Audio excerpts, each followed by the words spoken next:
Recently Pune Maharashtra में 2 लोगों को पोर्श कार से एक लड़के ने उड़ा दिया था। लड़के की कार की स्पीड लगभग 150 थी, लड़का माइनर था और ऐसा कहा जाता है, ऐसा एलिगेशन है कि लड़का शराब के नशे में था।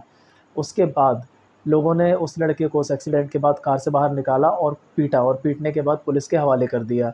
15 घंटों के अंदर उसे बेल मिल गई जुवेनाइल जस्टिस बोर्ड के द्वारा और उसे and he gets punishment of writing an essay of 300 words का ऐसे लिखना होगा ट्रैफिक रूल्स के ऊपर। उसके अलावा ट्रैफिक पुलिस की हेल्प करनी होगी अराउंड 12 डेज और रूल रेगुलेशंस को पढ़ना होगा। दिस वाज द पनिशमेंट और the bail condition was granted by the juvenile justice board. But after that बहुत ज़्यादा प्रोटेस्ट हुआ सोशल मीडिया पे और उसके बाद उस लड़के की बेल को कैंसिल कर दिया गया जुवेनाइल जस्टिस बोर्ड द्वारा। उसके अलावा बेल कैंसिल करके उसे जुवेनाइल केयर यूनिट में भेज दिया गया है और पुलिस ने उसके फ़ादर को अरेस्ट किया।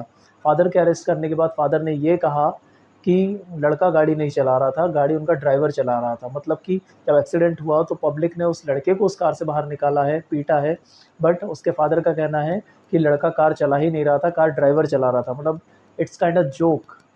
After that a lot of protest happen on social media.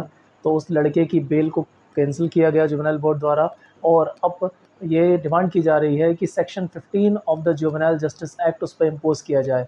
Section 15 of the juvenile justice act provide करता है कि किसी भी माइनर को जिसकी एक 16 से 18 के बिटवीन है और उसने ऐसा हीनियस क्राइम किया है, एक ऐसा ऑफेंस किया है जो बहुत ज़्यादा हीनियस हो, बहुत ज़्यादा ब्रूचुअल हो, तो उसे एज एन एडल्ट ट्रीट किया जाए और उसका ट्रायल क्रिमिनल कोर्ट्स में चलाया जाए या चिल्ड्रन कोर्ट में चलाया जाए, जहाँ पर उसे एज एन एडल्ट ट्रीट किया जाएगा और उसे एडल्ट की तरह पनिश किया जाएगा। बट ये इतना आसान नहीं है।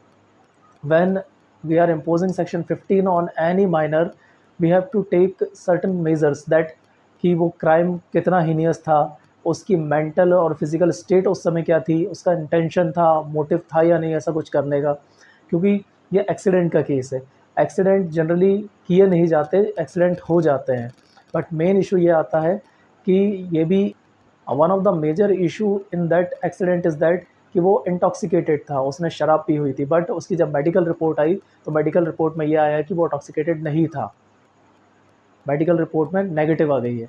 अब आगे बात ये आती है कि पुलिस का ये कहना है कि उस समय वो भी कॉन्शियस था, उसे पता है वो क्या कर रहा है। दैट मीन्स ही नो कि अगर वो 150-200 की स्पीड से उस गाड़ी को चलाएगा और उससे एक्सीडेंट होगा तो किसी की जान जा सकती है। तो इस बेसिस पे शायद पुलिस उसके ऊपर section 15 of the juvenile justice act को इम्पोज़ करे। अगर सेक्शन 15 इम्पोज़ हो जाता है तो उसे एज एन एडल्ट ट्रीट किया जाएगा और एज एन एडल्ट ट्रीट करके उसे जो पनिशमेंट दी जाएगी क्रिमिनल कोर्ट द्वारा दी जाएगी एज एन एडल्ट,